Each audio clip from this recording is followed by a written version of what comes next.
Nolan Hoof Health has been able to donate to the Heart of Tucson thanks to one of our customers who wanted to contribute something to a rescue where they knew it would make a difference. We were very pleased when our community suggested Heart of Tucson, and upon reaching out to them, they said they had the ideal horse for the treatment of the Nolan Hoof Plate. We got a call from livestock. Livestock is Arizona agriculture. It's officers that can go out and seize horses or cite people that are abusing. We agreed to go ahead and take him in, and we brought him in, and when we unloaded him off the truck, I thought we had this old, broke down horse. About the third or fourth day, we lifted his lip and looked up the tattoo, and it came up Dyna King. Well, Dyna King is Dyna's former son, and the same sire as Barbaro. And I thought, you know, for one thing, why would he be in Arizona, let alone Tucson, Arizona? A friend of mine, she did the research and she found out his last race was at Rito here in Tucson, and this was, in fact, Dyna King.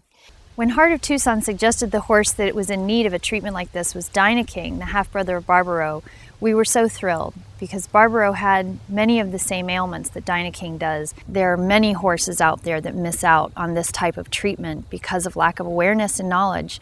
So the opportunity to help Dyna King, a legacy of Barbaro, and spread this word to more people is very exciting.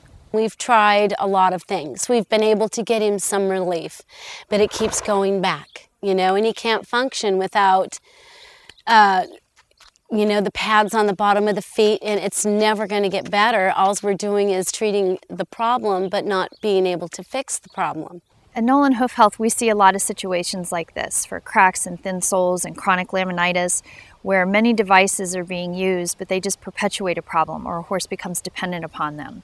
The goal with the Nolan Hoof Plate and our treatment today is to get this horse to a point where there's resolve, to where he can be adoptable without having dependencies because of the hoof problems. The majority of the horses that come in have hoof problems, probably about 80%. 70 to 80% is the hoofs. They're usually overgrown, not taken care of, cracks. Some come in with like platter hooves, the slipper shoes. People don't want a horse that they have to put a lot of money into or special maintenance. If we can get them to the point where they're easy to maintain, normal, you know, where you have their feet done every 6-8 weeks, and go through the normal part, then they're very adoptable to people. When we observe the hoofs of Dyna King, we realize that he's had many chronic laminitic episodes over the years and has a very thick, deformed hoof to work with, which makes it a challenge to apply the Nolan Hoof Plates. But given their flexibility as well as stabilization, we were able to wrap the plate around the hoof and see him redistribute his weight more appropriately to the front. I'm really impressed. I'm surprised. I'm seeing some things I've never seen with him before.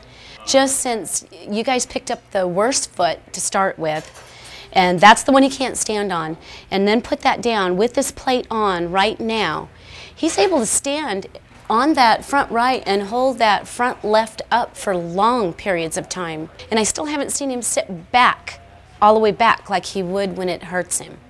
It's going to be a 16-week treatment period on this first round of Nolan Hoof Plates, and I know Heart of Tucson will comply to the protocols, that they will be fully aware of all things that happen with Dyna King and adjust accordingly, and that's what we need for success. It's just a hope, not only that he can get to the point of where he doesn't have pain when he's moving, but that he can go further than that. Come here, buddy. He can go further than that and be able to actually function again out there and maybe someday get a saddle on his back. And I'd love, my dream is before he leaves, to be able to put a saddle on him and sit on him and just walk with him. You know, because that's being one unit. That's the ultimate, is when you have that connection with that horse to where you become one unit.